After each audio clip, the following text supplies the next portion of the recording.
se puede decir que vamos a dividirlo en dos grandes grupos. En lo que es hueso de articulaciones y en lo que son músculos y control neuromuscular. Y salimos de eso. Pero la fisiología no es muy complicada. Lo complicado es la descriptiva, o sea, los huesos y los músculos. Porque es que el semestre pasado algunos respiraron con el gastrocnemio, otros me confundieron el diafragma con los músculos del cuello. Entonces, eso. Lo más berraco es que tengo que compararlo con lo que hacen ustedes en el anfiteatro. Porque uno puede estar despistado ese día con los del ambientador. Ah, no han llegado todavía los del ambientador. Pero entonces uno dice, bueno, de pronto fue que los cogí. Pero tienen que hacer la parte, por lo menos ósea, del anfiteatro. Entonces, vamos a trabajar, pero es que es lo más complicado.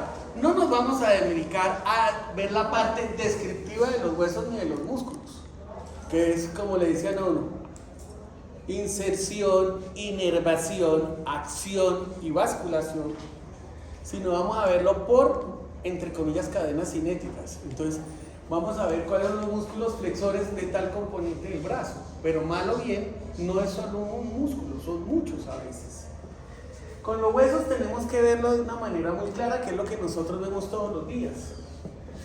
¿Qué es lo que uno le va a ver el hueso? Sí, uno en la radiografía, pero por ejemplo, la gran cantidad de enfermedades osteoarticulares que van a ver ustedes en el futuro va a ser en el hueso, los trastornos de mineralización que van desde las osteodistrofias hasta las osteoporosis. Y en la articulación, desde las enfermedades autoinmunes hasta las artrosis. Que mal o bien la osteoporosis es el envejecimiento del hueso y la artrosis es el envejecimiento del cartílago. Pero para entender eso tienen que entender primero la parte anatómica. El hueso que van a ver en el anfiteatro es el esqueleto del esqueleto. Porque ahí lo que uno encuentra es simplemente la matriz inorgánica. Pero si nosotros vemos la clasificación histológica del hueso, es el tejido conectivo denso ordinario. Se cree que eso es la parte de morfología microscópica o histología, que es la que uno debe ver. Una de las cosas más singulares que uno ve todos los días es que a veces toman una biopsia, por ejemplo, de hueso, de tiroides, de glándula mamaria, y ni siquiera marcan los lados ni las correspondientes relaciones temporoespaciales, mucho menos morfológicas. O sea, mandan 4 o 5 pedazos sin saber si ese era de periférico central, si era superior o inferior. Y uno dirá, ¿será que eso tiene importancia? Claro que tiene importancia. Más de lo que uno se imagina. Pero entonces, ¿qué? Me imagino que ustedes vieron en biología celular el semestre pasado cuáles son los tejidos básicos. Y se dieron cuenta que hay 4 tejidos básicos. 2 que llamamos tejidos excitables, que es el nervio y el músculo. Y 2 que llamamos tejidos de soporte o, entre comillas, tejidos neuroendocrinos, que son obviamente de soporte el mesodermo y de recubrimiento y de función, entre comillas, glandular, como es el epitelio. El tejido mesodérmico más importante en volumen que existe es el hueso. Y es lo que ustedes se van a dar cuenta cuando vean el esqueleto. Pero si nosotros desbaratamos un organismo, sabemos que el tejido más importante en volumen y cantidad es el músculo. ¿Y ustedes saben qué es una antropometría? ¿Les explicaron algo en primer semestre? No. Una antropometría es la evaluación de la configuración corporal total, o sea, ¿de qué estamos compuestos? Entonces dividimos el cuerpo en 2 grandes grupos, en 2 grandes componentes. Un componente que es la grasa, que puede estar detrás del ojo, debajo de la piel, pegada a los órganos, que es el tejido, entre comillas, graso. Y lo que nos queda es el tejido magro, que es hueso, músculo y tripas, por decir así. De ese tejido magro, La persona normal, con un índice corporal normal, debe tener el hombre entre 45 a 47 puntos en músculo y la mujer de 42 a 44, 45. O sea que el tejido más importante es el músculo. Y después sigue con el 18% el hueso. Es un tejido conectivo denso ordinario, se llamó así ¿por qué? Porque la matriz extracelular, o sea, lo que está por fuera de las células es mineral y colágeno. Entonces vamos a tener, entre comillas, una matriz ósea constitutiva de una matriz inorgánica, que es ósea, y una matriz orgánica, que es colágeno. La matriz inorgánica está formada por una sal, que es fosfato de calcio y se llama hidroxiapatita. Y obviamente la matriz inorgánica es un colágeno muy singular. Como vieron ustedes en proteínas configurativas o corporativas o del cuerpo, más o menos tenemos 13 grupos de colágenos y por lo menos 20 subgrupos. El hueso tiene un tipo de colágeno que es el tipo 1. Se le dio eso precisamente por la importancia en volumen, que es un tejido que es plástico y elástico, que tiene plasticidad y elasticidad. Elasticidad es la capacidad de deformarse y plasticidad la capacidad de regresar nuevamente a su forma. ¿Qué pasa cuando un árbol de estos la tormenta lo tuerce? Lo bota o lo quiebra, lo astilla, ¿cierto? Pero si ustedes se dan cuenta, por ejemplo, las guaduas o los bambús, que son pastos gigantes, tienen la capacidad de deformarse y volver nuevamente. Eso es plasticidad y elasticidad. Esto lo da el colágeno. El soporte mecánico, el que soporta peso, lo da la sal. Por eso cuando usted ve una fractura, lo que ve es que falló este y falló este. Se deformó y llegó al punto de inflexión en donde el soporte mecánico no aguantó y se astigó. Pero las fracturas no son, como lo vamos a ver un poquito más adelante, lo que les quiero hablar un poquito de eso, diferente a lo del semestre pasado, porque a veces llegan y entra uno al quirófano o llega a urgencia y están sus compañeros ya egresados y los saludan y dice usted que vio ahí en la radiografía y dice pues una fractura, doctor, ¿una fractura qué? Y no sabe ni siquiera definir con minuta fragmentada, entre comillas, laminar, nada de esas cosas. Entonces sí es bueno que miremos eso. Pero las fracturas no son como ustedes ven el accidente en la calle de la moto, que ¡pam!, se salieron los huesos y se les salió por la piel, sino también hay fracturas por aplastamiento o deformidad, que en los niños se llaman fracturas de torus, que es por ejemplo cuando caen y el hueso se compacta, o en los viejitos cuando usted ve que se van encorvando y van formando una cifosis más aumentada, que es la curvatura de la columna, ahí quedan todos encorvados, es porque las vértebras se fueron acuñando y destruyendo. Creo que, ¿cómo es que se llama las sales de la matriz? Hidroxiapatita, o sea, calcio y fósforo. Hidroxiapatita. ¿Quiénes son los encargados de formar esa matriz extracelular en el hueso? Estas 3 células. Son 4. Pero el tercer grupo se puede decir que tiene un subgrupo que bajo lo que estamos viendo ya las están determinando como células variables, que llamamos células en cepillo, pero al fin y al cabo cumplen la misma función. Entonces por ahora este es el término de ese tercer grupo. Cuando se estudiaron se les dio el nombre de osteoblasto, osteocisto y osteoclasto. Si ustedes ven el subtítulo, entre comillas, el prefijo de blasto o cito que vieron ustedes en citología del primer semestre, entienden que cuando hablamos de blasto estamos hablando de células jóvenes y cito de células maduras. Por eso cuando hablamos de un neuroblasto es de una neurona joven, de un osteoblasto dice que era una célula joven, o de entre comillas un mioblasto, un músculo joven. La verdad son 3 células diferentes. Esta no es la célula joven de esta, sino que citológicamente la vieron así y le dejaron ese nombre, y como vamos a ver cumple cumple una función diferente. Y el osteoclasto, ese sufijo clasto, es el sufijo que le damos a los macrófagos. Entonces, esta es una célula joven formadora, esta es una célula madura y esta es una célula macrofágica. Entonces lo que se dice es que aquí hay una célula de formación y una célula de remodelación.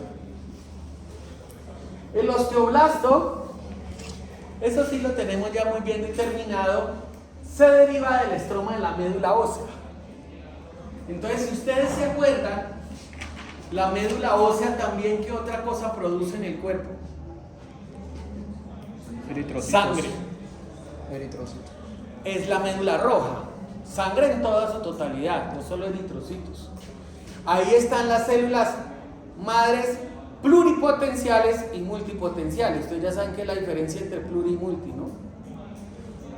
Pluri es que pueden diferenciarse en cualquier célula matriz orgánica. Multi solo tienen una línea, por ejemplo las células sanguíneas, que solo va a formar glóbulos rojos, blancos y plaquetas. Multi tenemos también en los músculos y multi también, como lo vamos a ver, tenemos en el tejido nervioso, pero bajo las condiciones de desarrollo tisular muchas veces se quedan ahí para toda la vida. Por eso es que se habla en la ingeniería de tejidos que si yo tengo la posibilidad de extraer una célula de esas puedo formar un tejido nuevo. Entonces esto se parece más a las células sanguíneas e interviene las mismas citoquinas, o sea, las sustancias químicas que producen las células para producir sangre, también para producir hueso. Se las producen huesos. Sí. Básicamente. Entonces, por eso, hacia donde se dirige la bioingeniería es a estimular los osteoblásticos para que formen hueso. Secretan grandes cantidades de colágeno tipo 1, que es la que habíamos hablado, de que forma obviamente, digamos así, la matriz orgánica, y secretan esta, que es la fosfatasa alcalina, que como su mismo nombre lo dice, es una enzima formadora de la hidroxiapatita.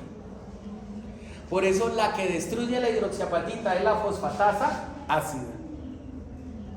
Entonces, cuando uno quiere medir qué tanto hueso se está formando, no solo utiliza densitometría, sino utiliza una cosa que son obviamente los marcadores celulares y los niveles de esta enzima. Cuando yo quiero mirar qué tanto destruye, pues la fosfatasa ácida. Los osteocitos, que no sabíamos qué diablos eran, se tenían obviamente, por eso es tan importante la histología. Usted ve una microfotografía, ve que son células esféricas y que tienen en la membrana una cantidad de proyecciones digitiformes que los unen. No sabíamos para qué servían muchas veces, pero cuando se dieron cuenta de cómo se organizaban ellos en el hueso normal, en el hueso en crecimiento y en el hueso de remodelación después de una fractura, lo más interesante de esto es que obviamente van desde el endostio hasta el periostio, comunicándose entre ellos y son varoreceptores. Entonces, si yo quiero tener unos huesos, o mejor dicho, el ejercicio o la actividad laboral, remodelan los huesos de las extremidades inferiores dependiendo de la actividad física. Él es el que da la orden de crear más matriz orgánica e inorgánica y más hidroxiapatita y más colágeno en los huesos que se están, entre comillas, remodelando o, digamos así, reestructurando. Entonces también son los encargados de que las fracturas peguen y que se forme nuevo hueso en las fracturas. ¿Cómo? Porque su principal función es calcular, por decirlo así, la cantidad de calcio que hay en el espacio extracelular y mal o bien, dependiendo de las presiones que manejamos, aumentarlo o disminuirlo. Por eso, una de las cosas que van a darse cuenta ustedes es que los pacientes ya no los tenemos acostados como antes. Hace 15, 20 años no más, por ahí 30, a una persona le daban un infarto y lo tenían metido en la unidad de cuidado intensivo y no lo dejaban ni ver. Le daban inclusive hasta sedantes para mantenerlo dormido y es que para que el corazón trabajara despacio. Y hasta laxantes para que ni siquiera hicieran fuerza cuando hacían deposición. ¿Y qué encontraron con eso? Que el paciente en una quietud absoluta empezaba a perder calcio, como los astronautas, o como las, entre comillas, hospitalizaciones prolongadas. Entonces lo que llama un síndrome de desacondicionamiento. Por eso ustedes se van a dar cuenta que paciente que cada día se demora en una hospitalización, así sea sencilla o en un estado crítico, en una unidad intermedia, va a tener un deterioro de su masa ósea, de su masa muscular, que lo puede llevar obviamente a tener problemas mucho más serios futuros. ¿Quién es el encargado de mantener el hueso así? Y con las células en cepillo, son los encargados de mirar en dónde se necesita remodelar el hueso para ser utilizado ese calcio y ese colágeno en otros sitios. El problema es que él se come el calcio y el colágeno, la hidroxiapatita se remodela, pero el colágeno en muy poca cantidad. Porque haga de cuenta, es como si demolieran este cuarto. Él destruye todo. De pronto podemos sacar las varillas, pero mucho ladrillo lo va a partir. Entonces el colágeno, cuando sale fragmentado, entra un proceso de reciclaje que se llaman las desoxipirinolinas, que son obviamente proteínas parciales de la estructura del colágeno, que no es funcional y que muchas veces tiene que ir al hígado para reconstruirse, pero muchas se pierden por la orina. Entonces, por eso, cuando destruimos cartílago o destruimos hueso por una fractura o ejercicio mal hecho, se pierde esta parte. ¿Cómo? ¿Lo ven ustedes ahí? Se derivan de las células hematopoyéticas, o sea, también son células que se derivan de las células multipotenciales de la sangre. O sea, eso es un macrófago, igual que un polimorfo nuclear que tiene uno en la sangre. O sea, está encargado de tragar. Al tragar, desdobla la hidroxiapatita con unas proteínas ácidas, la fosfatasa ácida, y obviamente las enzimas que desdoblan el colágeno tipo 1. Entonces, unos forman, otros destruyen, y otros dicen en dónde se forma y en dónde se destruye. Esta célula tiene una variación que llamamos las células en cepillo, que por decir así son las que más remodelan durante el proceso agudo. O sea, el paciente con trauma, el paciente con altos criterios de talla y crecimiento, estas son las que actúan y vienen marcadas genéticamente. Por eso colgarse de las paredes o de los marcos de la puerta no lo van a hacer crecer a usted, jamás. Pero sí, entre comillas, las estimulamos, por ejemplo, con los tractores óseos, para que el hueso que se pierde se vuelva a formar. Y si estuvieran en Japón o en Corea, se darían cuenta que la cirugía estética más popular allá son dos. Una, hacerle el segundo párpado, porque son como los pescados, solo tienen un párpado los asiáticos. Y lo otro es crecer, entre comillas, los huesos con tractores óseos, que se llaman Ilizarov, por el médico alemán que lo creó, que es capaz de distraer el hueso para que crezca. Por eso las figuritas manga, si se han dado cuenta, son desproporcionadas en los antebrazos y las piernas, que las hacen crecer. Eso lo usamos todos los berracos días, los tractores óseos y el tutor de Ilizarov, porque si usted tiene una fractura en la tibia y perdió hueso, se pone y hacemos que crezca el hueso. Si le sale un tumor, la misma vaina. Los enanos acondroplásicos, que son los que ustedes ven en los circos, no los hipoficiarios, que son simétricos, sino los de talla de tronco y cabeza normal, pero de brazos y piernas corticas, con esas vainas que lo hacemos crecer. El problema es si tienen plata para pagar esa vaina, porque eso sí, a los únicos que le han aceptado las tutelas es a los enanos acondroplásicos. A los de la baja estatura, no. ¿Por qué el hueso crece? Porque el hueso está configurado, como lo van a ver en el anfiteatro, de dos tipos de hueso. Si usted coge un pernil de pollo, fíjese que uno le come las puntas, porque la densidad ósea de los extremos de los huesos tienen una configuración morfométrica diferente, y eso es lo que llamamos hueso trabecular o esponjoso.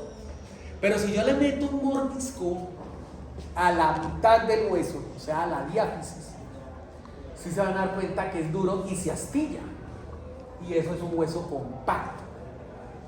O sea, todos los huesos del cuerpo, sea el que sea, es una mezcla de hueso trabecular y hueso compacto. Aunque el esponjoso está como que internamente, ¿no? El externo No, es compacto. el esponjoso está más relacionado a las articulaciones. Como la El elasticidad, endostio no. El endostio es la parte interna. Pero voy a dar un ejemplo, por ejemplo, los huesos del cráneo. Todo el hueso Es esponjoso. y es bilaminar y no crece como los huesos largos. Pero lo que yo le decía, si usted mira un fémur o un húmero, los extremos son huesos esponjosos de menor porcentaje y la parte media es compacta, porque ese es el que no aguanta. En cambio, la parte compacta de las díploides de los huesos del cráneo es muy poquito. Por eso ustedes ven que los niños recién nacidos, ustedes le den las fontanelas separados y las fontanelas. No faltará el ñoño que vea pulsar el surco longitudinal superior y dicen, ay, respira. Y cuidado, le toca eso porque se ahoga el chino. Ténganlo por seguro que le van a decir eso. Lo más chistoso, no lo chuse porque de pronto no, tampoco es tan blandito. Sí ve uno la pulsación, pero eso. O sea, el esponjoso es más elástico, tiene más plasticidad. Por Las eso articulaciones. está relacionado a las articulaciones. Exactamente. Y por eso, cuando usted maltrata una articulación Se maltrata el hueso esponjoso. y cuando usted no la mueve, por eso es que cuando usábamos yesos, ¿usted acuerda que usábamos yesos para todo? Después el problema era que pegaba el hueso, pero cuando íbamos a mover las articulaciones, nada. Entonces por eso ahorita metemos osteosíntesis. Y las osteosíntesis tienen un problema. ¿Ustedes han visto las osteosíntesis básicas? Uno siempre ve una placa y unos tornillos. ¿Y la placa en dónde la ponemos? En la parte externa. Y resulta que el hueso crece del endostio al periostio, por lo que hacen los osteocitos. Entonces, donde uno pone la placa y pone el tornillo, ¿crecerá hueso ahí debajo? Por eso muchas veces cuando sacamos la berraca placa, regresa el paciente 2-3 meses después con la fractura. ¿Sé qué le pasó? No, iba caminando, me ha pasado, iba caminando de pronto, pum, metí la pata en un hueco y tal, se fracturó. O sea, fracturas de bajo impacto, porque no creció adecuadamente bien el hueso. El hueso trabecular y esponjoso, como ustedes lo acaban de decir, es el que es más rápido en metabolismo, el que necesita, por las mismas condiciones biomecánicas de las cadenas cinéticas, o sea, del movimiento. Tienen metabolismos grandes, consumen mucho más, entre comillas, calcio y colágeno para eso. Y está formado como espículas. Las espículas, para no ir muy lejos, se dan cuenta que es un panal de abejas.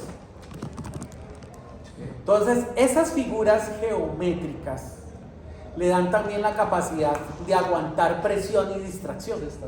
Por eso ustedes ven que todas las construcciones romanas que tienen 2000 años, como el acueducto de Segovia o el de Roma, está hecha en arcos y no tiene sino argamasa, se ha pegado con babas y ahí están sostenidos.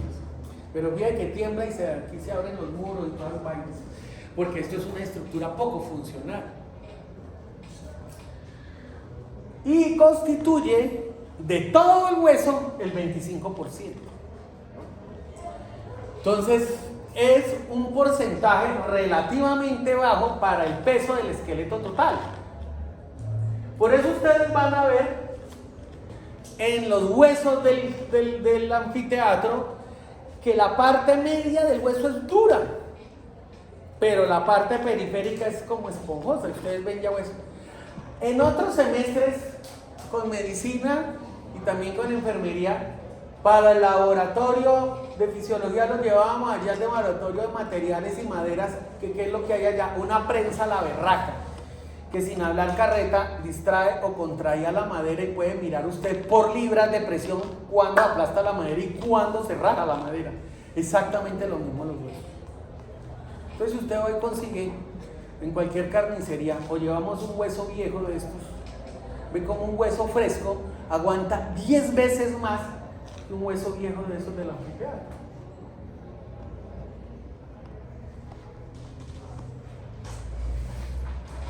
Los componentes corticales, si lo vamos a ver, tiene mayor densidad, es el 75% del hueso, pero como cosa rara no está formada por espículas sino por trabéculas. Entonces simplemente ustedes imagínense la antena de un carro o de un radio, que hay un eje central y se van formando capas y capas y capas laminares circulares o cilíndricas una entre la otra. Esto le da la capacidad de resistencia, pero no la capacidad obviamente de recibir fuerzas axiales. Por eso, si ustedes se dan cuenta, el típico accidente de moto de la fractura de tibia y peroné es que cuando se van a caer, ¿qué es lo primero que hacen? Sacan la pata y reciben el impacto directo y se fractura completamente la tibia. Pero si usted ve los corredores de Fórmula 1 que se van cayendo, ustedes que ven que ellos meten la pata y pues berraco. Por eso la defensa es para protegerlo, porque caiga al lado, pero que usted no meta la pata, porque cuando la meta lo que va a fracturar es esto.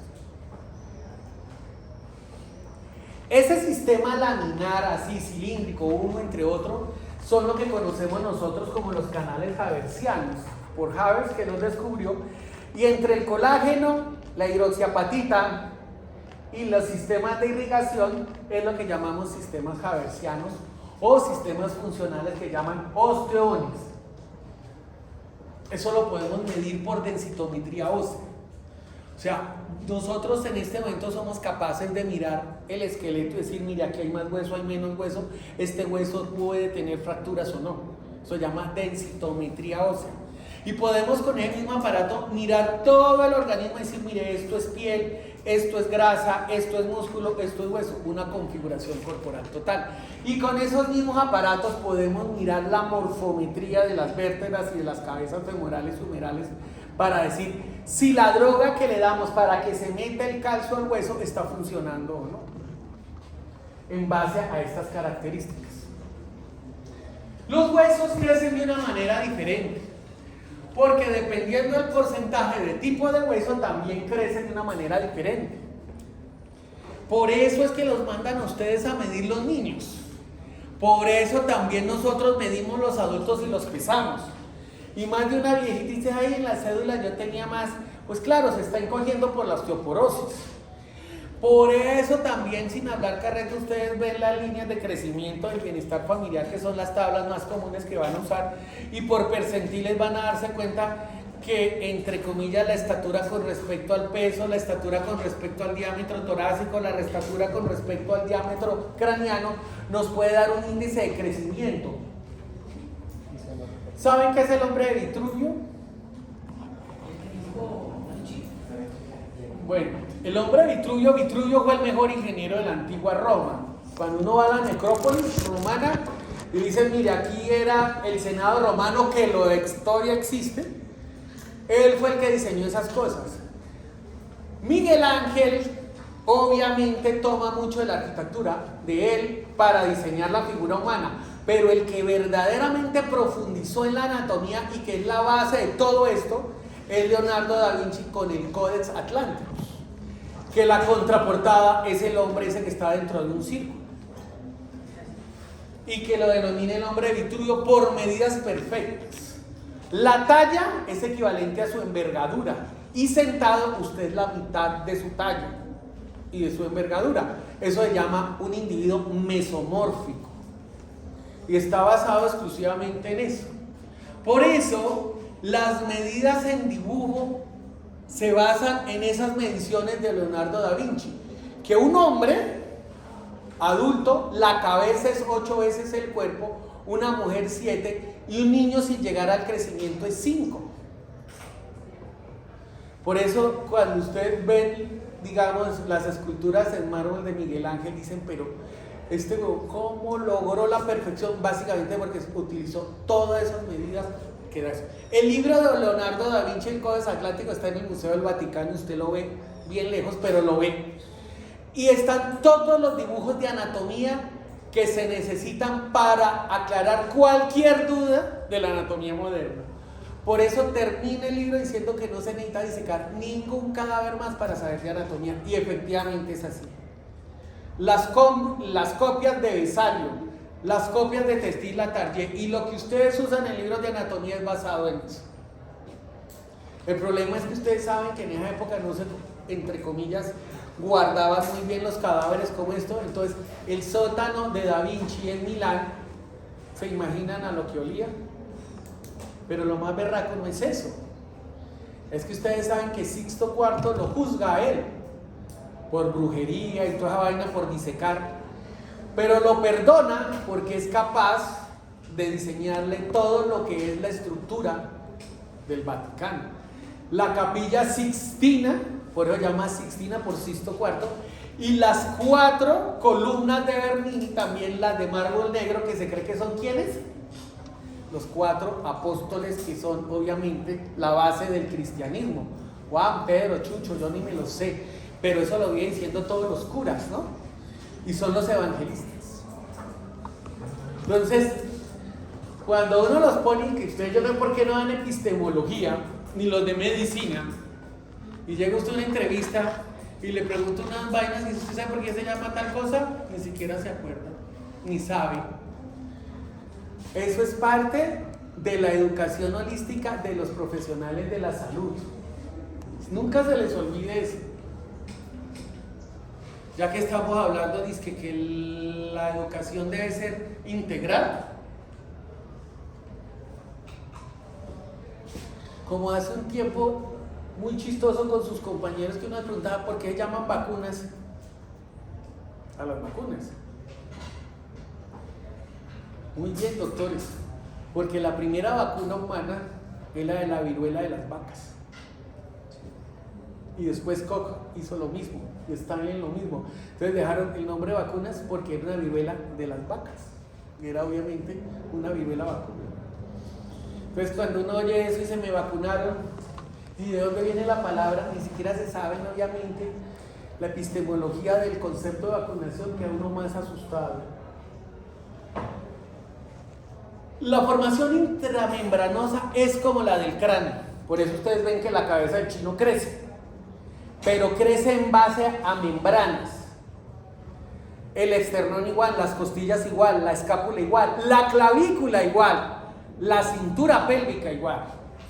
Por eso, ¿cuál era la falla que teníamos? Fractura en tibia y peroné, que era hueso, que ya lo vamos a ver, endocondral. ¿Y qué injerto le sacábamos? Un pedazo de cresta ilíaca y se lo metíamos entre una tibia. Entonces, cuando ya le quitábamos los tutores, esos que ven ustedes, que son esos tornillos que atravesamos alambres, se paraba el man, se le encogía la pata. Entonces le quedaba más cortica y dice, ay doctor, nos queda con 10 centímetros más cortica, porque se perdió el injerto óseo. Porque es un crecimiento endocondral, en donde el modelo es colágeno y se va mineralizando. Por eso el chino, si ustedes lo ven, nace con 2 fontanelas. Primero se cierra la occipital, el occipucio, y odia después la frontal. Y ustedes ven cómo el espacio se va cerrando hasta que queda verdaderamente el cráneo formado. Y como lo vamos a ver en la descripción, se van a dar cuenta que el frontal y el occipital son huesos pares, que se consolidan al terminar el crecimiento del cráneo y se vuelve un solo hueso impar. Pero la sindesmosis queda ahí. Y está más que todo en el esqueleto axial. Cráneo, vértebras, costillas, cintura escapular y cintura pélvica. Mientras que la formación endocondral es de los huesos largos, que la clasificación ahí sí se la embarró Leonardo da Vinci, pero pues él sin microscopio ni nada, pues digo, este es un hueso largo, este es un hueso corto, es un hueso plano. Pero la descripción, la anatomía descriptiva de él es perfecta. Los huesos endocondrales son los huesos que crecen longitudinalmente. Entonces son los que nos dan la talla. La demostración es que casi un adulto, así mida 1,80 o mida 1,60 o mida 2 metros, la diferencia del esqueleto axial, o sea de la columna vertebral, no es de más de 1,5 pulgadas. En cambio los huesos largos sí. Por eso ustedes ven que el jugador de baloncesto tiene las extremidades largas y el tronco más o menos, y eso es lo que llama un individuo ectomórfico. Pero van a ver ustedes los alzadores de pesas o los luchadores olímpicos que tienen piernas hasta corticas, inclusive que hay todos los deportes de combate utilizan eso, y uno escoge los deportistas así y son más bien endomórficos. Lo ideal es que uno se vaya más hacia el mesomorfismo, así sea ecto o endo, porque eso nos ayuda a balancear el consumo de oxígeno, o sea, que el sistema cardiopulmonar funcione para ese cuerpo. Por eso los extremos casi siempre, por eso ustedes han visto que muchos deportistas mueren, inclusive en las actividades físicas, por paro cardiorrespiratorio. Entonces estos son huesos largos, que lo que tienen es digamos así, un segmento del hueso que se llama, entre comillas,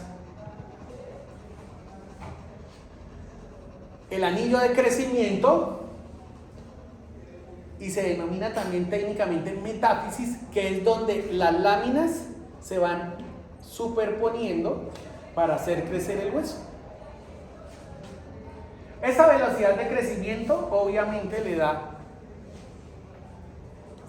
digamos, el volumen de esa capa de crecimiento. Por eso ustedes se van a dar cuenta que a veces pedimos radiografías de los huesos largos y nos damos cuenta el anillo de crecimiento del individuo qué tan bueno es. Por eso, bajo el concepto morfofuncional, nosotros siempre vamos a hablar del esqueleto axial y del esqueleto apendicular, o sea, las extremidades. Nunca se les olvide que lo que hace el organismo es remodelar en base a la transferencia de calcio a los tejidos. Entonces, por eso, un niño cuando nace mide 50 centímetros, ¿cierto? Más o menos el promedio. ¿Y qué talla tiene al año de vida? Casi 80 o 90 centímetros. Y digamos, en subtipos étnicos, casi el metro. Entonces, remodelan el 100%. Pero ya una persona adulta, como dicen, terminó su crecimiento, el porcentaje de remodelación es casi solamente el de reparación, el 18%. Nunca se les olvide que los procesos de remodelación ocurren básicamente por las unidades de remodelación, que son simplemente un osteocito, un osteoblasto y un osteoclasto. O sea, ellos lo que hacen, por decir así, en el punto, es hacer un recambio de calcio. Este ciclo de recambiar calcio más o menos son 100 días. O sea, por eso una fractura a los 3 meses todavía está cruda. Por eso lo que hacíamos con los yesos, que duraba 20 días a un mes y los retirábamos, mucha gente se nos refracturó. Por eso metimos las osteosíntesis casi para todos los huesos del cuerpo.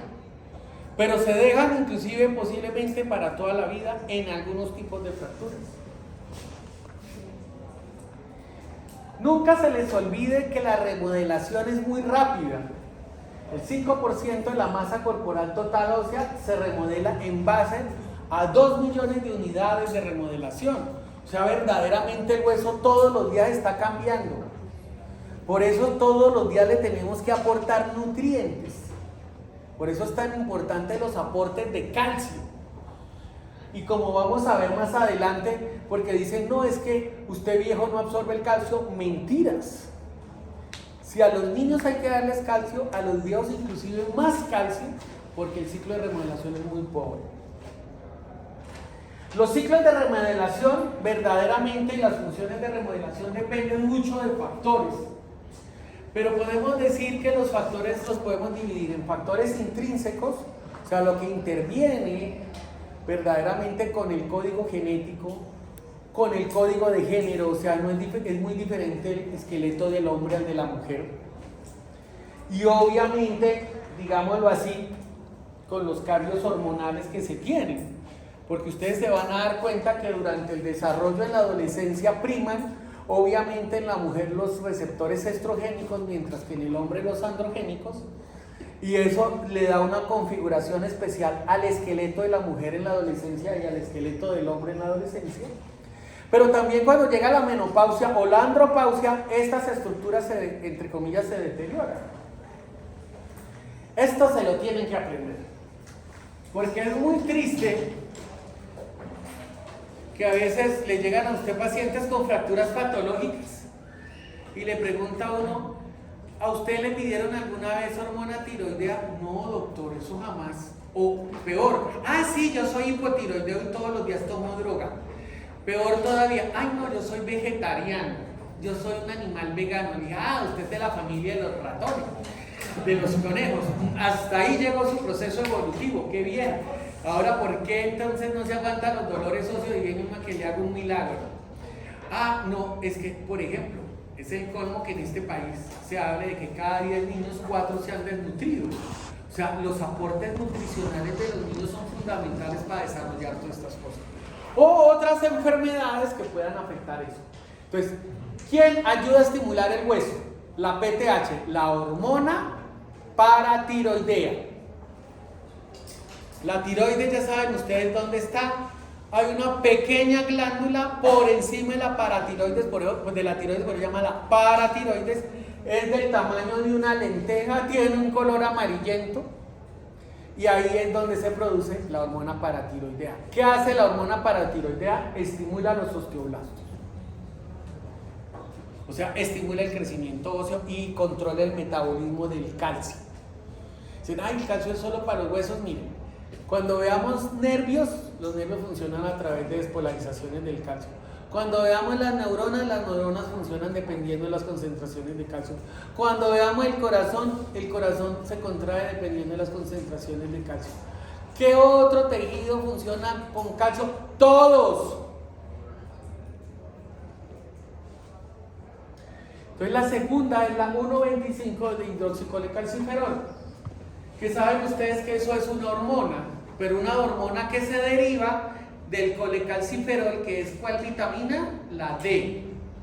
O sea, en la leche, en los productos animales, como la grasa, por eso acuérdense de las vísceras. ¿Qué es lo que tiene el hígado de bacalao?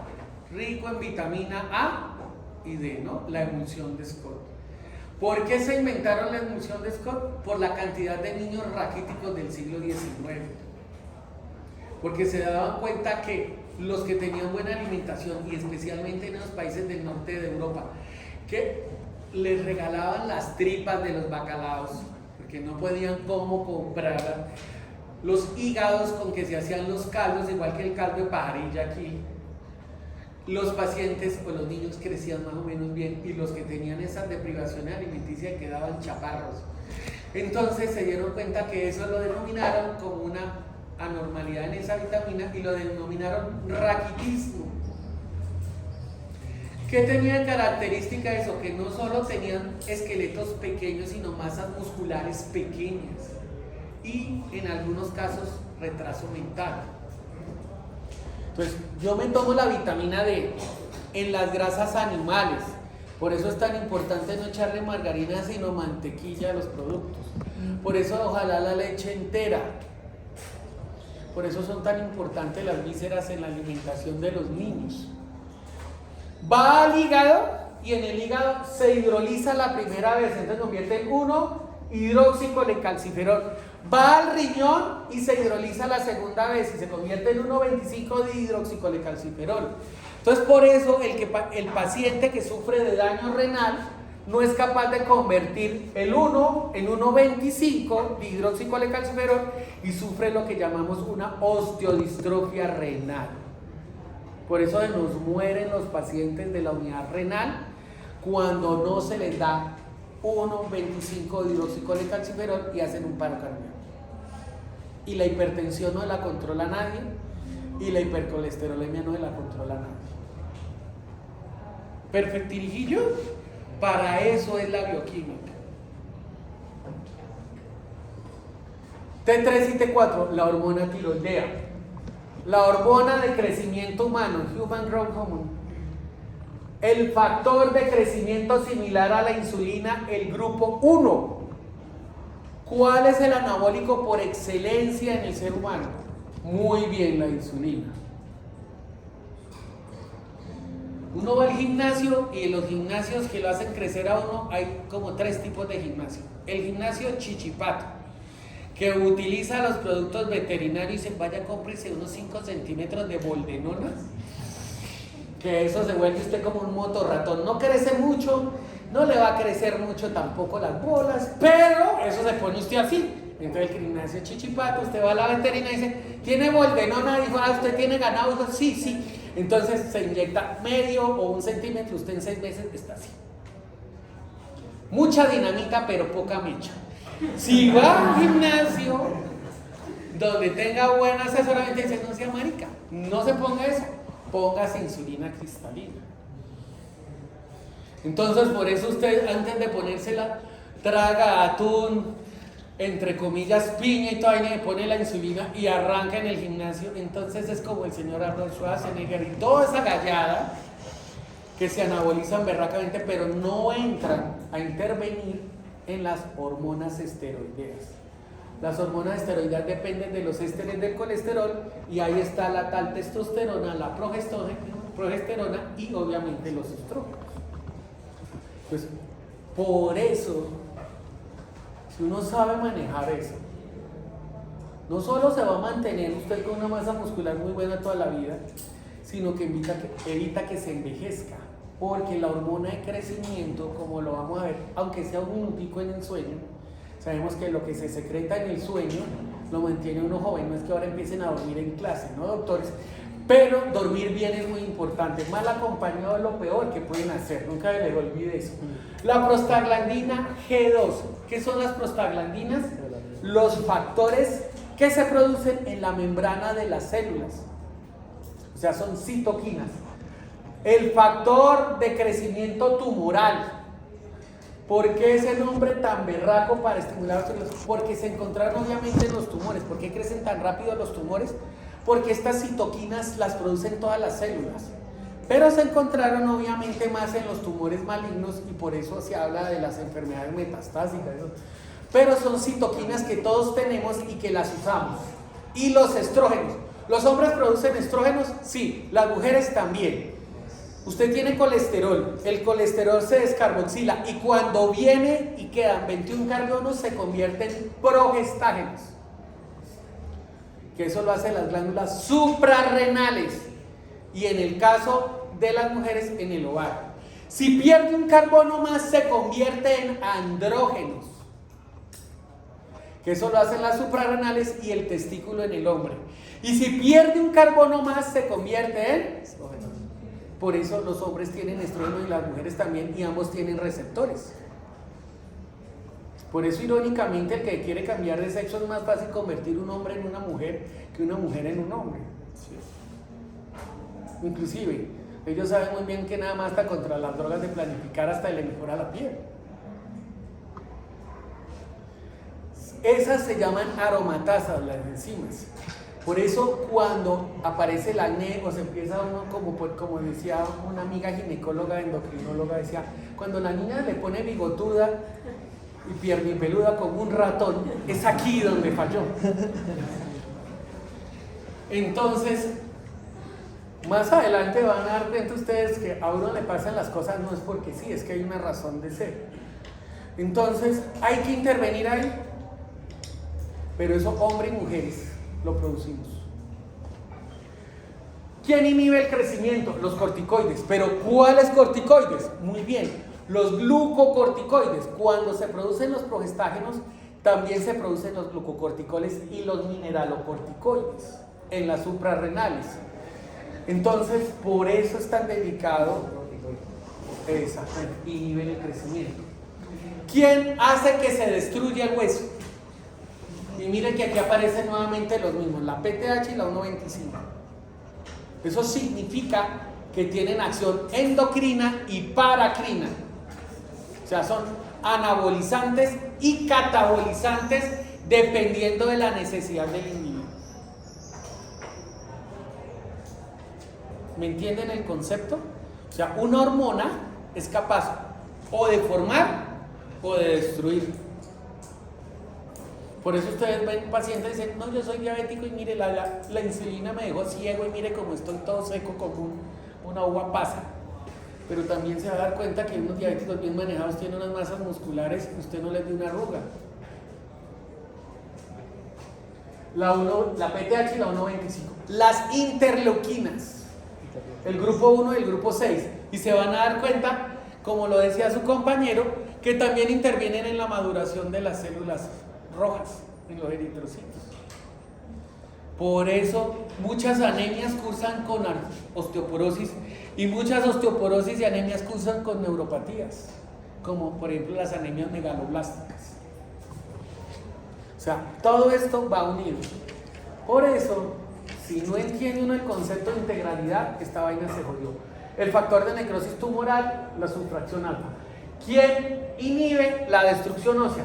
La calcitonina. Entonces la primera consulta que tienen ustedes para la semana entrante, yo les puedo preguntar, como que lo puedo dejar de sorpresa para el parcial. ¿Qué es la calcitonina? Eso hasta en Google sale. Que eso ya es, cuando uno lee Google sabe uno que es la mitad basura, la mitad miércoles, eso, pero ahí sale. Y no está tan sesgada. Pero si usted va a la bioquímica y busca calcitonina o a la fisiología, eso es por ahí un parágrafo así, ya salió de esa vaina. Los estrógenos, entonces fíjense que formaban y destruyen. El factor de crecimiento tumoral, el factor de necrosis tumoral y las prostaglandinas G2. Entonces fíjese que muchas forman o destruyen dependiendo de si se inhiben o estimulan. Entonces por eso cuando veamos el concepto de neuroendocrinología se van a dar cuenta que por excelencia el sistema nervioso central y las neuronas controlan casi todo, no porque lo inerven, sino que producen sustancias que pueden generar cambios. Perfectirijillo, esto ya es de laboratorio, no lo vamos a tocar, que no me interesa, pero quiero que le paren bolas a esto. Franchetti, un argentino obviamente descendiente de italiano, como el señor Papa que tenemos ahora, estuvo mucho tiempo trabajando en obviamente un chuzo médico, Harvard, una escuela chimborria de medicina, en Massachusetts. El tipo ahorita vive en Argentina y es profesor en emérito de la UBA, la Universidad de Buenos Aires. Y cuando uno va a los congresos puede hablar con el man. Tiene un libro de osteoporosis que es la Biblia de esta vaina. Posiblemente se va a pelear el premio Nobel de Medicina con 2 o 3, sobre todo con un inglés que habla obviamente de la telomerasa y los telómeros, o sea, habla del envejecimiento y la regeneración del envejecimiento. Y dice muy fácil, le dice, mire, la actividad física genera remodelación ósea, o sea, hay que moverse. Nosotros estamos diseñados para movernos. Evolutivamente, los 2 millones de años que viene desde el Homo erectus, el Homo habilis y el Homo sapiens, que esos son escasos. Erectus ve uno por ahí caminando, habilis los que manejan las manos, pero pensando son poquitos. Esos que nos dedicamos, entre comillas, a movernos, nos desarrollamos así. La fuerza muscular desarrolla el cambio y la deformidad mecánica en el hueso. O sea, cuando los músculos contraen el hueso, lo hacen crecer. Cuando los músculos distraen el hueso, lo detienen en crecimiento.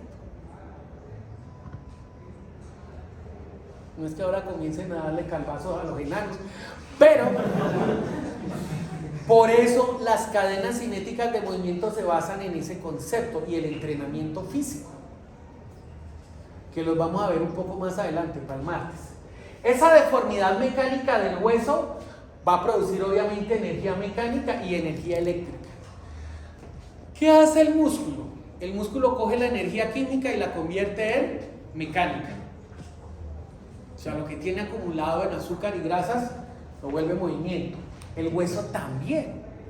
Pero el hueso utiliza también el flujo iónico del calcio, lo que hablábamos, para generar cambios de potencial de acción en la célula y en el espacio extracelular. Ese flujo eléctrico, si nosotros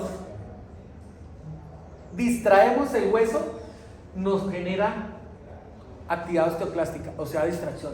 Si nosotros generamos compresión, nos genera formación ósea. Por eso, cada vez que nosotros utilizamos un tractor óseo o un tutor de Ilizarov, lo que estamos es generando contracción con los fragmentos óseos. Por eso ustedes se van a dar cuenta que los tornillos que usamos para atravesar huesos, unos tienen, entre comillas, todo el tornillo tiene trazado, obviamente, las áreas de superficie de contacto, todos tienen surco, o los que llamamos tornillos de presa, solo tienen surco en la parte extrema, que uno simplemente coge, jala y atrae el fragmento para generar o distracción o contracción. Y esto es lo que hace crecer el hueso. Pero yo quiero que les quede claro, como decía Francesca, que no es el concepto del Señor, lo que prima es el concepto de Darwin y no de Lamarck. Ustedes saben quién fue Lamarck, como me imagino lo vieron en biología. Fue un francés. Los franceses hay unos inteligentes y unos bien pendejos.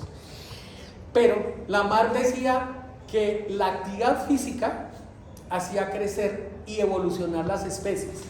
Entonces decía que los ratones tienen 7 vértebras cervicales igual que las jirafas en el África. Entonces que simplemente como el ratón comía en el piso, su cuello se había encogido. Y que como las jirafas en las planicies africanas tenían que estirarse para comer, le habría crecido el hueso. O sea, que los enanos ya se hubieran curado, no era sino colgarlos a la puerta, ¿cierto? Pero ¿qué dijo Darwin? Charles Darwin muere de fiebre, obviamente, como dicen, maligna, y lo que tenía era una enfermedad de Chagas. Dijo, las especies se seleccionan por, obviamente, especificidad en su medio. Y da un ejemplo muy clásico, ya que están en guerra por allá. En el Cáucaso hay 2 tipos de lobos muy singulares. Los que cazaban en praderas y los que cazaban, y digamos, en altura o entre la montaña. Aunque la piel, los ojos, el corazón, todo era muy similar, lo que variaba eran las patas, el tronco era muy similar. Mientras que los que cazaban en praderas tenían patas largas porque cazaban, o sea, correteaban a la presa, la iban cansando y se iban relevando y la atacaban, que es muy teoría de Lamarck. Los lobos de las montañas atacaban o en pareja o en tríos y eran emboscadas, o sea, esperaban la presa que pasaba y la jodían. Y no, y Darwin lo explica muy fácilmente. Si de una camada de lobos que nacen en la pradera tienen las patas cortas, ¿qué le va a pasar en la manada? No va a comer, no va a cazar y va a morir. Se reproduce el lobo alfa, que es el que tiene la mejor condición, por eso se habla del alfa, y es el que se deja reproducir, igual que en los leones, igual que en los depredadores, que tienen la condición apta. Los de las colinas, ¿qué le pasaba? Si había un lobo que nacía con patas largas, ¿qué le podía pasar? Se fracturaba y se jodía. ¿Ustedes se imaginan cuál sería la estatura de los astronautas? ¿Ustedes han visto las fichas antropométricas de los astronautas? ¿Ustedes qué se imaginan? ¿Que son grandes o chiquitos? Chiquitos. La talla máxima, Neil Armstrong no mide más de 1,72 y fue el que primero pisó la luna. ¿Usted qué opina de meterlo en una cápsula espacial chiquita? Tiene que viajar tanto, come menos y su espacio. ¿Manda uno grandote? Que ser uno bien, ¿cierto? Si usted ve los pilotos de los aviones supersónicos son pequeños, porque los efectos de la gravedad los afecta menos. Selección natural. Entonces, no se les olvide eso. Ni tanto que queme al santo, ni tan lejos que no lo alumbre. Por eso las poblaciones asiáticas han crecido y muchas de las poblaciones en Europa han perdido talla. ¿Qué van a hacer ustedes? Porque no van a tener todos que vayan para la NASA, pero si va a venir gente a decirles, bueno, ¿y yo qué hago con este chino o con mi abuelita? Que no sé. Es fundamental la injerta de calcio. Obviamente los lácteos son primarios. Si usted cree que existe la leche de soya o la leche de almendras, todavía confunde el reino animal con el vegetal, o sea, mejor sálgase de acá. Pero los lácteos solo lo dicen los animales y lo tienen los animales mamíferos. Por eso que es que el niño intolerante a la lactosa, al pobre lo criaron con ensoy, o sea, con leche sintética de soya, perdió el ánimo. Entonces nunca se les olvide eso. Mire, entre más pequeño uno se imagina que necesita más. 800 adolescentes. Los que necesitan más, las señoras en lactancia y en embarazo, y los viejitos o menopáusicas. 1,5 gramos. Calcio. ¿Cuál es la mejor aporte de calcio? Los lácteos. Sí. Que usted es intolerancia a la lactosa, perfecto. La intolerancia a la lactosa, ¿qué es? ¿La lactosa qué es, doctores? Un azúcar. Por eso hay leches deslactosadas, pero no pierden las concentraciones de calcio. ¿Cuál es la mejor leche deslactosada? La leche fermentada, ¿cierto? O el kumis o el yogur. Por eso usted ve que la humanidad, ¿cómo se crió? Sí, pero quesos y yogures y kumis. Porque usted sabía que, sin hablar carretas, si guardaba la leche más de 12 horas, ¿qué pasaba con la leche? Se cortaba. Por eso el cuento del pastorcito y la penicilina. Fleming no inventó la penicilina, nunca les olvide eso. Se sabía que en el Mediterráneo, ¿cómo curaban las neumonías y las infecciones? Los ponían a comer quesos con hongos, quesos azules. Y es lo que uno debería comer por lo menos 1 o 2 veces entre comillas. Si tiene buena plata a la semana, pero 1 o 2 veces. Porque ¿qué le pasó al pastorcito con fiebre y neumonía? Que el queso y el pan que llevaba envuelto se le, entre comillas, contaminó, y cuando se levanta, como lo describe muy bien los antiguos médicos griegos, con el cual nosotros hacemos un juramento, que es el juramento de ¿quién? Perfecto. El tipo ve el queso con ese moho azul y ve el pan con ese moho azul, y con el hambre se lo tragó y se curó de la neumonía. Desde esa época se conoce la penicilina. Ese es el penicilio, el moho que usted ve en el pan. No necesita quitárselo. Bueno, no es de que haya cucaracha de sorpresa ahí, pero no tiene ningún problema. Ahí se saca la penicilina. Pues, por favor, nunca se les olvide esta vaina. Porque hay más de uno que le dice, no, es que aquí me dicen que los viejitos no absorben. Claro que lo absorben, como elemento A. El ejercicio, esto lo vamos a hablar más adelante, que es un MET. Los METs son las unidades de consumo de oxígeno. Un MET equivale a 3.5 mililitros kilogramos de oxígeno, que es lo mínimo que necesitamos para vivir. Cuando usted ve un tipo ventilado en la unidad de cuidado intensivo, como todos los van a ver, lo mínimo que le tenemos que aportar es un MET, con toda esa parafernalia. Evitar factores de riesgo y asegurar, sobre todo en las mujeres, ciclos menstruales. ¿Cuáles son los factores de riesgo? La mala nutrición, falta de ejercicio, ciertas drogas que intervienen en el metabolismo de calcio. ¿Cuáles? Los anticonvulsivantes, los corticoides y sobre todo las drogas antineoplásicas, lo de cáncer. Siempre deben tener carga de peso, o sea, actividades gravitatorias. O sea, si yo hago una cuclilla, estoy utilizando el peso corporal para fortalecer. Pero si yo me meto al agua y nado, eso es una actividad antigravitatoria. Eso me sirve para la artrosis, pero no para los osteoporosis. ¿Perfecto? Vamos con el cartílago articular.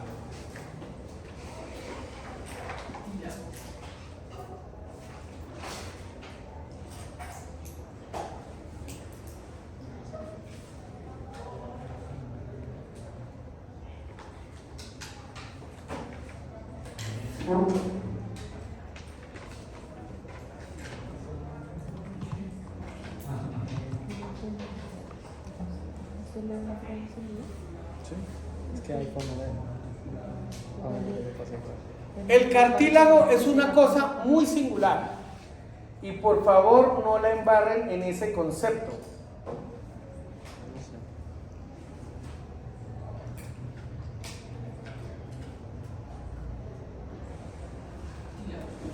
Cuando la abuelita dice es que me diagnosticaron artrosis, eso es una cosa.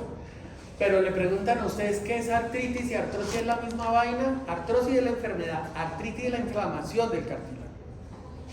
Toda articulación tiene cartílago. O sea que las articulaciones se basan en la configuración de ese tejido.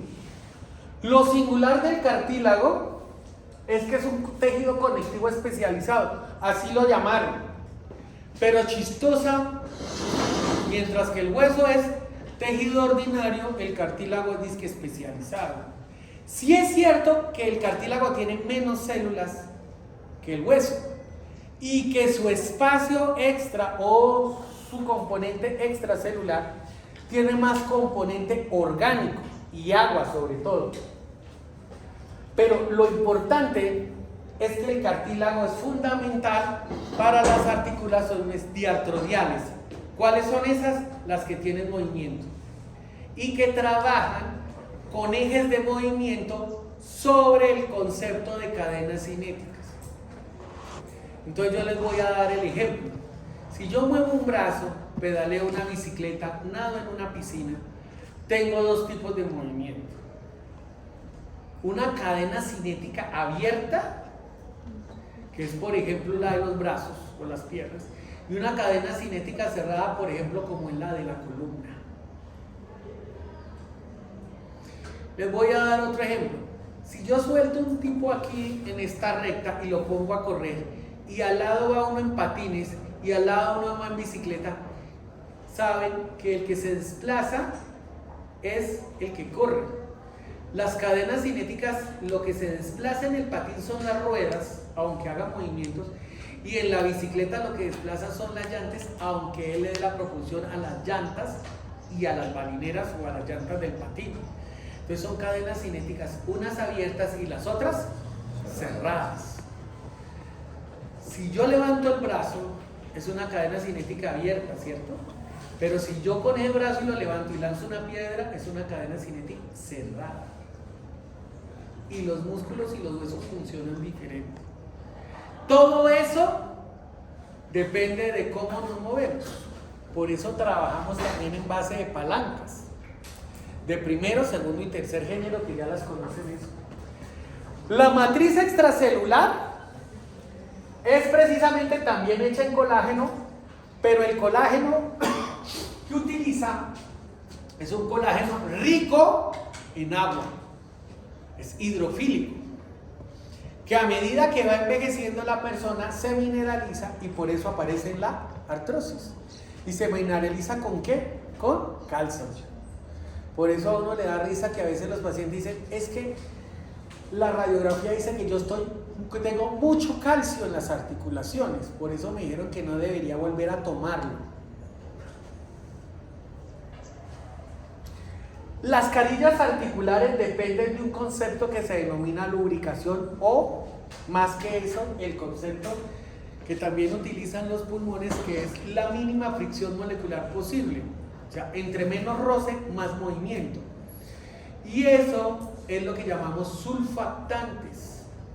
Que si usted tuviera una bicicleta o un carro o una patineta, lo que sea, son los dichosos lubricantes, que hacen que haya mínimo contacto de roce y de fricción en las articulaciones. Y eso depende no solo del líquido articular, sino también de una proteína que produce el cartílago para... ¿Y por qué los pulmones? Porque los pulmones, los alvéolos se mantienen insuflados, o sea, con el interior lleno de aire, a una presión negativa para poderse insuflar. Y ahí se ocurre una cosa muy singular, que hay una proteína que se llama palmitoylecitina o dipalmitoylecitina, que hace que se insufle. Lo más sencillo, las bombas de jabón. El chino que ve en la tercera, que compra una vaina de esas, ve que hay aire, una capa de moléculas de jabón atrapada en ella. Y es lo mismo en el pulmón. ¿Quién hace eso? Los sulfatantes. El componente celular, o el nombre de esas células, se llaman los condrocitos. La estructura del cartílago en su gran mayoría es agua. Por eso si yo cojo y deseco los cartílagos del cuerpo, vamos a tener un porcentaje altísimo de agua. Eso es lo que hace que haya ese concepto de blandura en ellos. El 90% del peso seco, o sea, cuando ya sacamos el cartílago, lo que queda en proteínas es un colágeno tipo 2, fíjense que el otro era tipo 1, y unos agreganos, que son precisamente los que unen el colágeno para crear unas bolsas, por decir así, como cuando usted ve esas líneas de bolis, o el que vende bolitas de fenolftaleína o naftalina en el centro, que ve que ustedes que es un larguero de plástico pero que corta o pega. Entonces en cada bolita de esas, entre comillas, hay agua, como las bolsitas de aguas que venden en la calle. Entonces las que pegan el tubo son los agreganos, la bolsa de agua como tal, las paredes de plástico son el colágeno. Eso hace que el cartílago tenga esa capacidad de plasticidad, elasticidad, que lo dan, que las propiedades físicas intensibles básicamente es el agua la que las rige. O sea, el cartílago se rige más en base a los componentes hidráulicos, no tanto neumáticos del aire.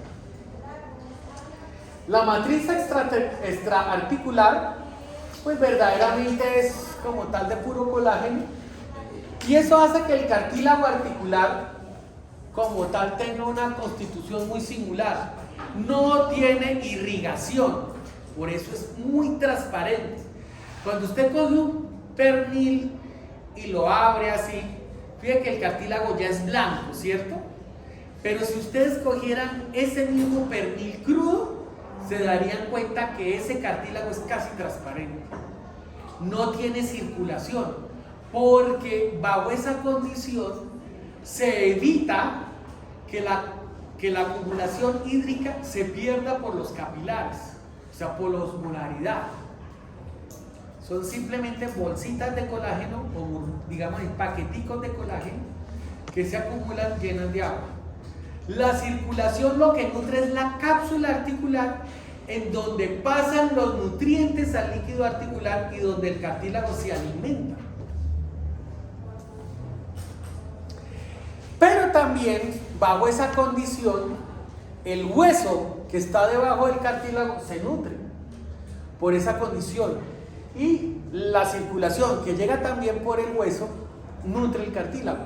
Por eso ustedes se van a dar cuenta que muchas de las articulaciones que se ponen artrósicas, los primeros cambios que hay son vasculares. No se forma líquido articular bueno. Entonces por eso no faltará la viejita que llega y dice, bueno, abuelita, ¿y qué le dijo el doctor? No, es que se me acabó esa baba que tengo dentro de las articulaciones. Se le salió el líquido como si fuera un hidráulico del carro. Malo bien, esa es una explicación chambona pero clara de que al no producirse una buena cantidad de líquido articular, el cartílago no se nutre bien y se va a morir. Si nosotros vamos a ver y nos acordamos del condrocito y lo comparamos con el osteocito, el osteoblasto y el osteoclasto, el condrocito de todo el cartílago no ocupa sino el 1 al 2%, o sea, es insignificante. Por eso los reemplazos articulares casi todos han sido un fracaso. Entonces lo que hacemos cuando reemplazamos una rodilla o una cadera es poner plástico que se vaya gastando, y se usa polipropileno, o sea, las mismas plástico con que son las bolsas que se venden allí en Mercacentro, son miles de capas prensadas de polipropileno para que la fricción vaya gastando de a una a una. Por eso después del tiempo dicen, hay que cambiar la prótesis o tiene que entrar a revisión. Lo único que hacemos es desarticularla y volverle a cambiar la empaquetadura, por decirlo así. El condrocito funciona con una unidad que es básicamente el que es el condrol. Solo tiene una característica, produce un colágeno específico hidrofílico Pero nunca se les olvide que a medida que va envejeciendo, el condrocito lo que hace es perder la capacidad de producir colágeno tipo 2 y que empieza a producir colágeno tipo 1. Y el colágeno tipo 1 es afín a los minerales, entonces se calcifica, que es lo que conocemos como artrosis. ¿Perfecto? Nunca se les olvide que la capacidad de reparación es muy limitada. Por eso cuando ustedes van a oír o ven que dicen que en la radiografía o en la resonancia o en la tomografía o en la ecografía que hay compromiso articular con compromiso de cartílago, la posibilidad de reparación es muy pobre. Sí es cierto que nosotros colocamos ciertos elementos como los ácidos hialurónicos o el plasma rico en plaquetas que tienen factores de crecimiento que ayudan no tanto a reparar el hueco, sino lo que queda bueno, por lo menos que se engrose más y que la lesión sea menor. Pero lastimosamente es una célula, por decir así, muy desagradecida. Esto ya son marcadores moleculares que usamos, pero cuando nosotros vemos artrosis en personas jóvenes o que los pacientes empiezan con dolor y en la familia hay antecedentes, padres, abuelos, que han tenido artrosis y que han llegado a estados de invalidez muy grandes, pedimos estos axones y estos exones. O sea, esos neopitopes anabólicos que son estos marcadores, entre comillas, esos genes. Y ahí determinamos si su artrosis es de características genéticas o no. Porque sí podemos, en base a ciertos inhibidores inmunológicos, por lo menos, digámoslo así, lo que va a usted envejecer en cartílago en 1 año o 2 años, por lo menos lo haga en 10 años. Podemos medir también el desecho del cartílago destruido, que igual en el hueso son lo que conocemos como las pirinolinas y las hidroxipirinolinas, que son el colágeno tipo 1 y tipo 2 fragmentado, y lo podemos pedir en orina o en sangre, o el péptido carboxiterminal de los procolágenos. Aquí aparece otra cosa que es interesante, y es obviamente la condrocalcina, que es una hormona que produce el cartílago, y esa es la otra consulta. Tienen que averiguar qué es la osteocalcina, que es la hormona que produce el hueso, y la condrocalcina. O sea, una cosa tan inerte como uno dice un cartílago, producir hormonas sin condrocalcina para el cartílago y osteocalcina para el hueso. ¿Perfectirijillo?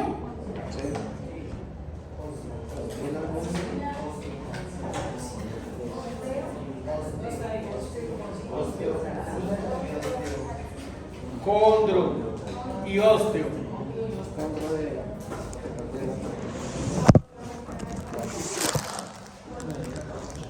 Los cartílagos articulares obviamente forman las articulaciones. Y las articulaciones simplemente son los puntos de unión entre las dos o más estructuras óseas que permiten obviamente el desplazamiento y el movimiento del aparato locomotor. Y obviamente también son las encargadas de amortiguar las fuerzas reactivas. Si ustedes se acuerdan de la tercera ley de Newton, que dice que al usted aplicar una fuerza sobre un cuerpo, la fuerza es equivalente y en dirección opuesta, o el vector de fuerza, para mantenerse cinéticamente en cero. O sea, si yo pongo el dedo aquí en la pared, en esta columna, la fuerza que yo pongo acá es igualita a la que él me produce para que yo lo perfore, pues decir así, ni se fracture el dedo. Por eso ustedes van a ver gente que golpea una pared y se fractura la mano, o boxeadores que golpean al otro y se fractura la mano a él. La capacidad de usted transmitir energía es lo que derrumba a alguien en un combate. ¿Quién es el encargado de soportar eso? Las articulaciones. Por eso las articulaciones tienen un componente o una visión completamente biomecánica.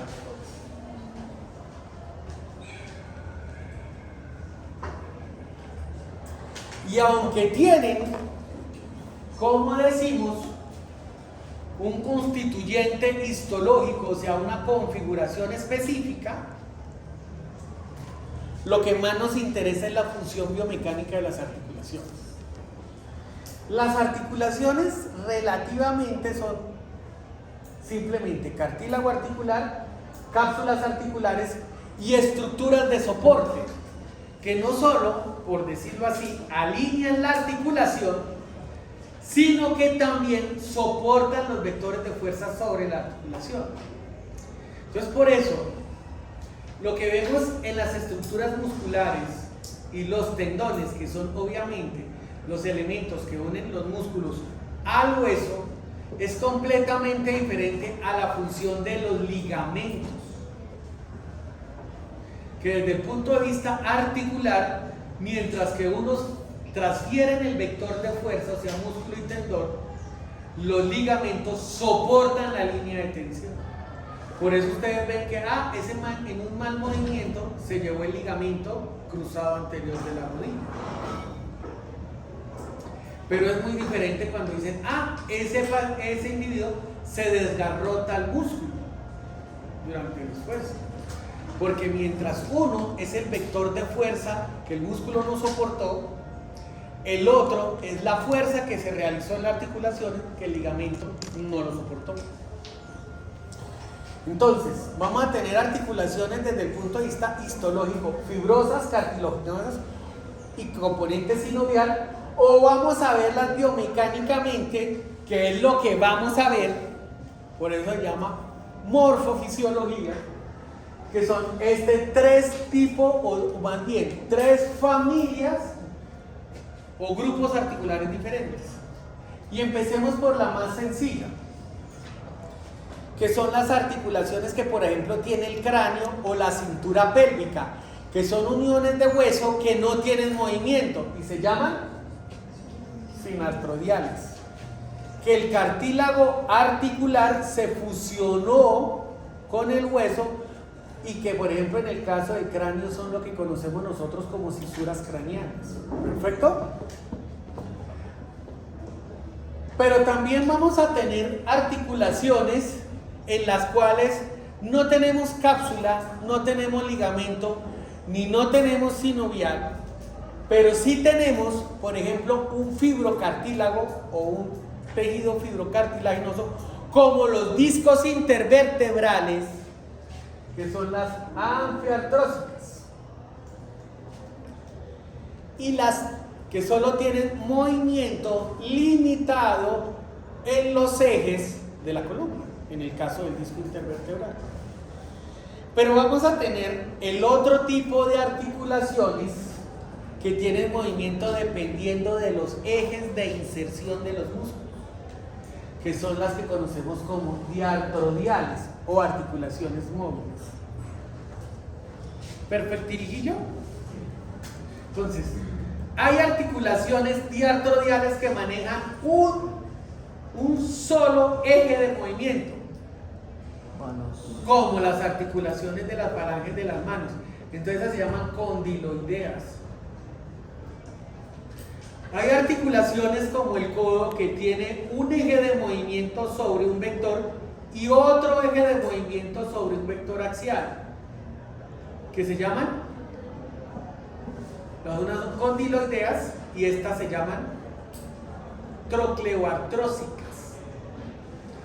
Pero también tenemos articulaciones que su vector de fuerza o su vector de movimiento se desplaza en un solo plano, como cuando usted gira la cabeza hacia un lado y hacia el otro, y se llaman trocoideas.